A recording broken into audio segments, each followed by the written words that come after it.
간 요셉. 우리 창세기 39장 1절 2절을 같이 함께 읽어봅시다. 시작. 한편 요셉은 이집트로 끌려갔습니다. 보디발이 요셉을 그곳으로 끌고 간 이스마엘 사람들로부터 요셉을 샀습니다. 보디발은 이집트 사람이며 바로의 신하인 경호대장이었습니다. 여호와께서 요셉과 함께 하심으로 요셉은 형통하게 됐습니다. 요셉은 이집트 사람인 주인의 집에 머물렀습니다. 자, 요셉이 이집트로 끌려가서 보디발이란 바로 왕의 경호대장의 집에 종으로 팔려간 거죠. 자, 요셉은 야곱의 11번째 아들이죠. 야곱은 하나님부터 언약을 받았어요. 하나님이 야곱에게 언약을 주셨어요. 야곱이 신 언약이 어떤 언약입니까? 네 후손이 강대한 나라가 되고 네 후손이 가나안 땅을 차지할 것이고 네 후손으로 말미암아 천하 만민 모든 사람 모든 민족이 복을 받게 될 거야. 어마어마한 약속이 주어졌죠. 이 약속은 그리스도 안에서 우리에게 동일하게 주어진 약속이기도 합니다. 야곱은 이 약속을 처음에는 믿지 못했어요. 그래서 야곱은 어렸을 때 젊었을 때 계속 뭔가 자기가 원하는 걸 얻기 위해서 머리를 썼어요. 형을 속이고 형이 언제 가장 약해질까? 그것을 분석하고 형이 배고플 때 제일 약해지는구나. 형이 언제 배고플까? 형이 배고플 때 어떤 음식을 준비하면 가장 자극이 될까? 이런 것들을 치밀하게 연구하고 준비해서 팥죽을 주면서 형의 장자권을 이제 사들이기도 하고 아버지도 속이고 엄마하고 힘을 합쳐서 이렇게 자신의 머리로 자신의 힘으로 살아갔어요. 그것은 하나님의 약속을 받고 나서 외삼촌 라반의 집에 가서도 마찬가지였어요. 근데 라반을 만나고 나니까 자신의 머리로 자신의 힘으로 자신의 방법으로 안 되는 거예요. 왜냐? 라반은 더 똑똑하거든.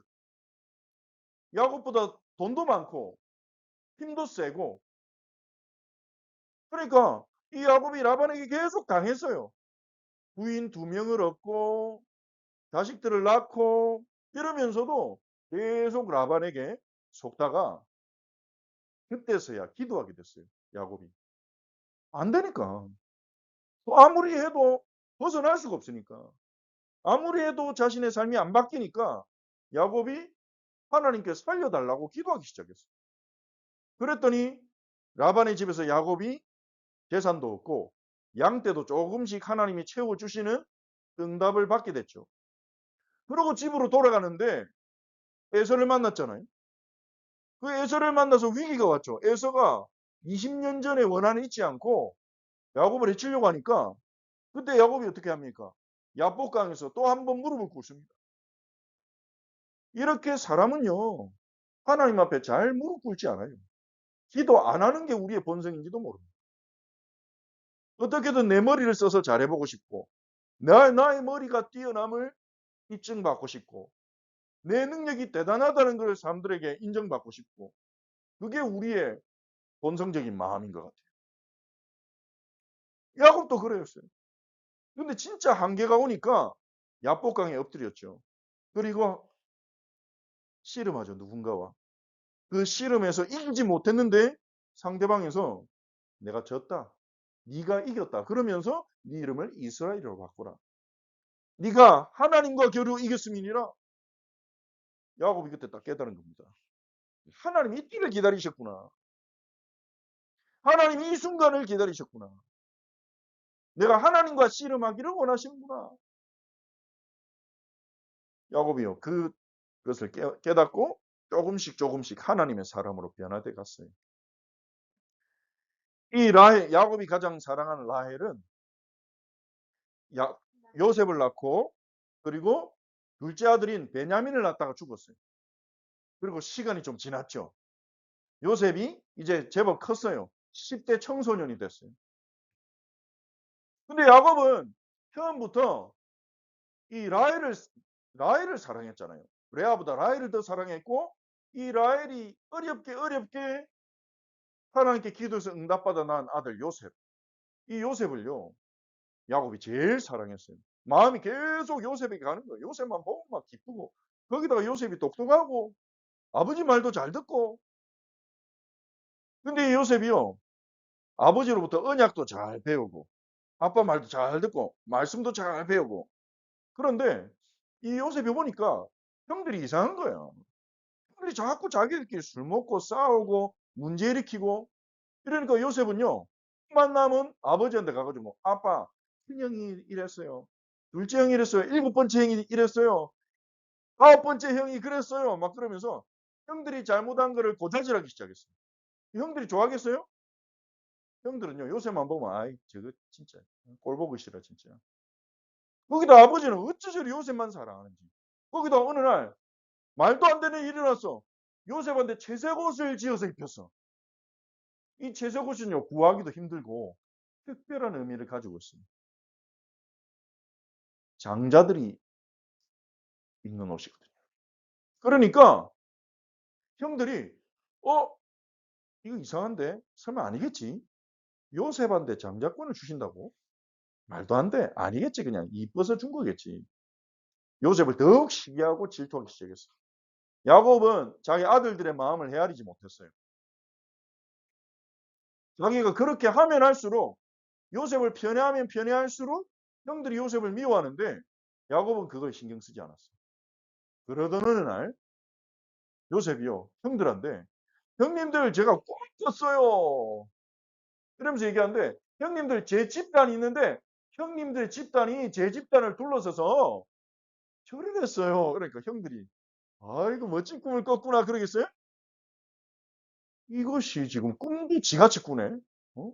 꿈도 교만해. 저거 보기 싫어. 이상한 꿈을 꾸고 말이야. 저거 사실 거짓말하는 거 아니야? 진짜 저는 꿈 안 꿨는데 형님들 미리 나를 섬기세요. 내가 형님들의 장자가 될 거니까 형님들 미리 마음에 준비를 하세요. 이렇게 말하고 싶어서 거짓말하는 거 아니야? 이렇게 생각하는 사람도 있었을지도 모르겠어. 형들이 기분이 안 좋았단 말이에요. 근데 얼마 지나가지고 형님들 또 꿈을 꿨어요.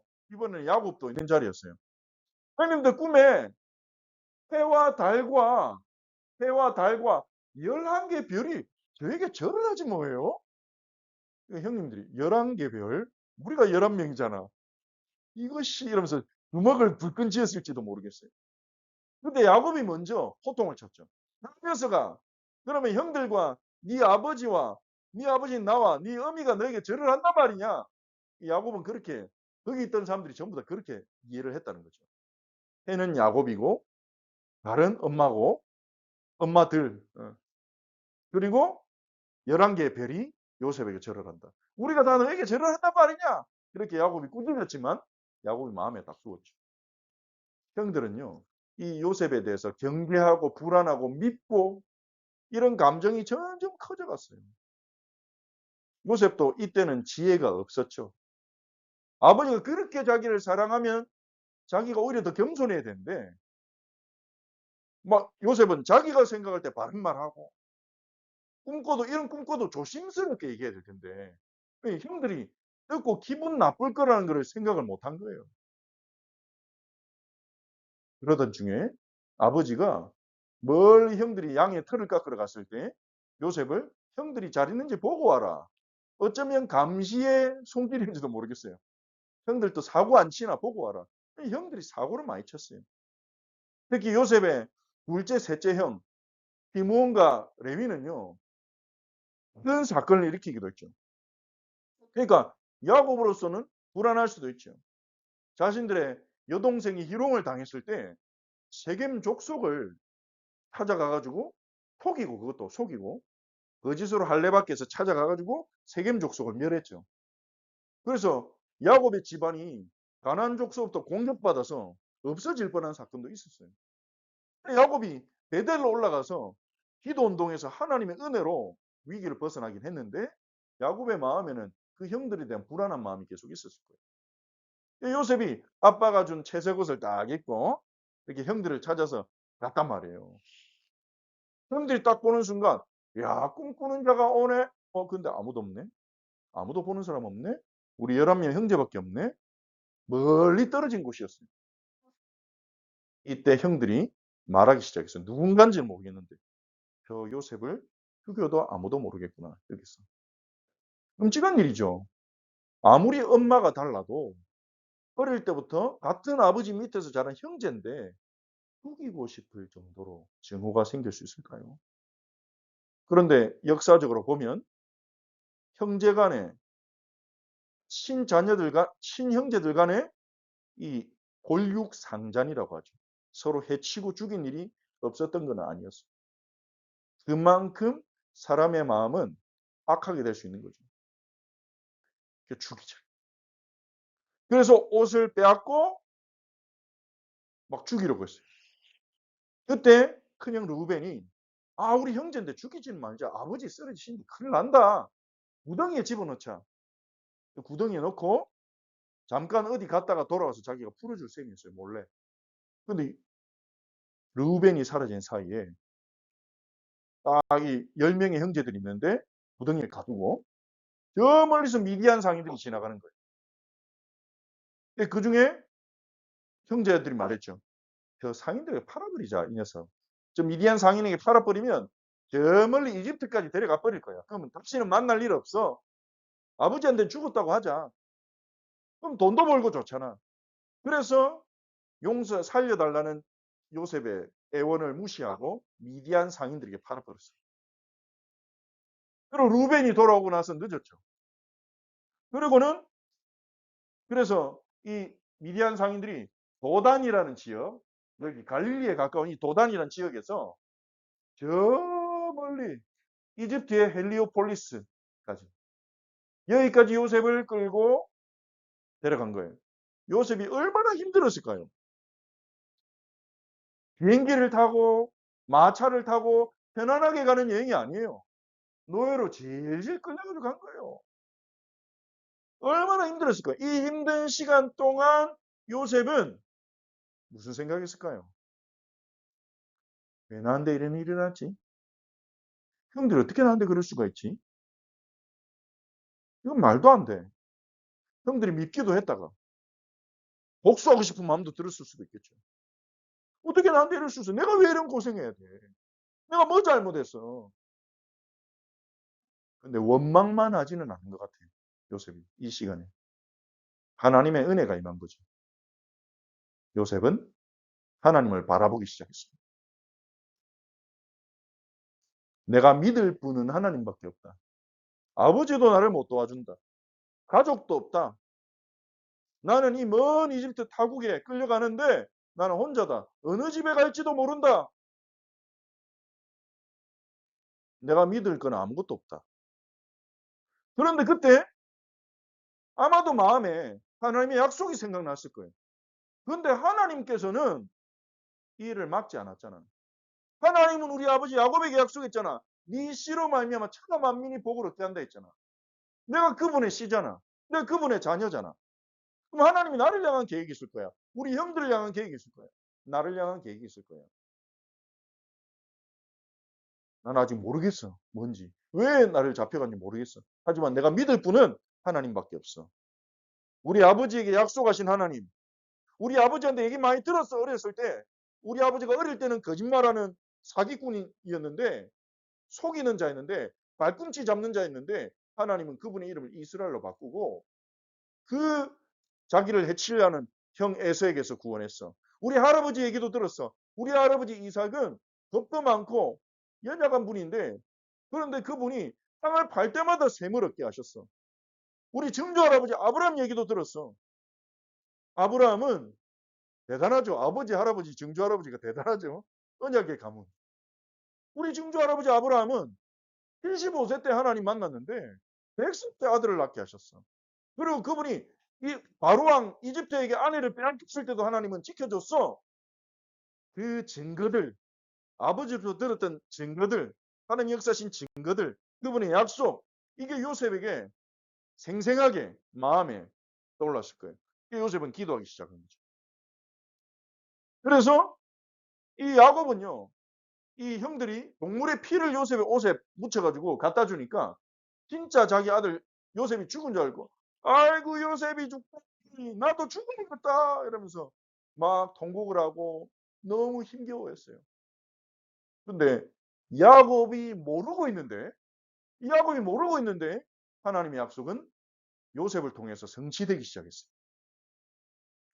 요셉은 이집트에 끌려가서 이제 종의 모습으로 이제 머리도 종처럼 깎아버리고 보통도 벗고 다녀야 돼요. 종은. 종의 모습으로 이제 보디발 바로 왕의 피위대장 경호대장이죠. 경호대장 보디발의 집에 종으로 팔려갔어요. 여기서 얼마나 힘들게 살기 시작했어요. 종이에요. 종은 사람 대우를 못 받아요. 아침부터 잠들기 전까지 힘겹게 일해야 돼요. 오직 주인의 재산으로서 주인을 기쁘시게 해야 되고 주인의 말에 무조건 복종해야 되고 주인의 말을 어기거나 주인의 기분을 상하게 하거나 그러면 죽임 당할 수 있는 가축 같은 어쩌면 가축보다 못한 그런 처지가 딱 돼버린 거예요. 얼마나 어려운 일이에요. 우리에게 그런 일이 닥친다면 감당하기가 얼마나 어려울까요? 근데 성경은 뭐라 말합니까? 여호와께서 요셉과 함께 하심으로 그가 형통한 자가 되어 노예로 잡혀갔는데 종이 되었는데 여호와께서 종인 요셉과 함께 하시니까 형통한 자가 됐다는 거예요. 이게 요셉이 발견한 비밀이에요. 그 비밀은요. 우리가 배부를 때 나를 사랑해 주는 사람 너무 많을 때 나를 보호해 주는 사람이 너무 많을 때는 모르는 비밀이에요. 감추어져 있으니까 비밀이라는 거죠. 우리가 외로움에 떨어질 때 우리가 고통 속에 있을 때 우리가 절망 속에 있을 때 발견할 수 있는 비밀이에요. 여호와께서 요셉과 함께 하심으로 그가 형통한 자가 돼요. 임마누엘의 비밀이에요. 요셉은 임마누엘의 비밀을 경험하고 맛보고 임마누엘의 사람으로 변화되기 시작했어요. 동의된 그 자리에서. 그래서 우리 사자 어린 양 교회 우리 어린 형제 자매들은 기억하세요. 여러분은 임마누엘의 복 속에 있습니다. 아직 누리지 못할 뿐, 맛보지 못했을 뿐. 여러분에게 고난이 안 오기를 바라지만, 고통이 없기를 바라지만, 외로움의 순간이 없기를 바라지만, 만약에 온다면 그것은 저주가 아니에요. 그건 하나님의 벌이 아니에요. 하나님의 부르심이에요. 이제는 네가 들은 임마누엘을 네가 어릴 때부터 들은 그것을 이제는 네가 경험할 시간이다. 네가 어릴 때부터 성경을 통해 예배를 통해 배웠던 그 지식을 네 것으로 만들 시간이다. 요셉은 그것을 동된 자리에서 어떻게 하나님이 형통케 하시냐? 요셉이 하는 일마다 잘 되는 거예요. 요셉이 하는 심부름마다 하나님의 복이 나타나는 거예요. 그것을 통해서 여호와께서 요셉과 함께하는 것이 나타났습니다. 자, 말씀을 정리할게요. 자, 요점. 첫 번째, 하나님은 꿈을 주십니다. 요셉에게 꿈을 주셨어요. 그 꿈은 나중에 이루어지죠. 여러분에게도 하나님은 꿈을 주실 거예요. 두 번째, 기억할 거. 문제는 문제가 아니에요. 특히 하나님과 함께하는 사람에게. 문제는 하나님을 만날 시간입니다. 문제는 지금까지 우리가 들었던 복음, 내가 머리로만 알고 있는 영적 사실을 확인할 시간입니다. 어떤 상황이 와도 종이 되든 비참에 처하든 외로움에 처하든 여호와께서 함께 하시면 됩니다. 여호와께서 함께 하시면 형통할 수 있습니다. 그것을 우리는 확인하고 체험하고 사람들에게 알릴 증인으로 부르셨어요. 그것을 기억하세요. 우리 함께 기도합시다. 손 모으고 눈 감고 따라 기도합시다. 하나님, 저에게 하나님이 하실 꿈을 주세요. 문제가 아니라는 것을 잊지 않게 해주세요. 어려움이 올 때 외로움이 올 때, 절망이 올 때 나와 함께 하시는 하나님을 경험하고 체험하고 하나님께 영광 돌리는 믿음의 사람으로 설 수 있도록 은혜를 주세요. 예수님의 이름으로 기도합니다. 아멘.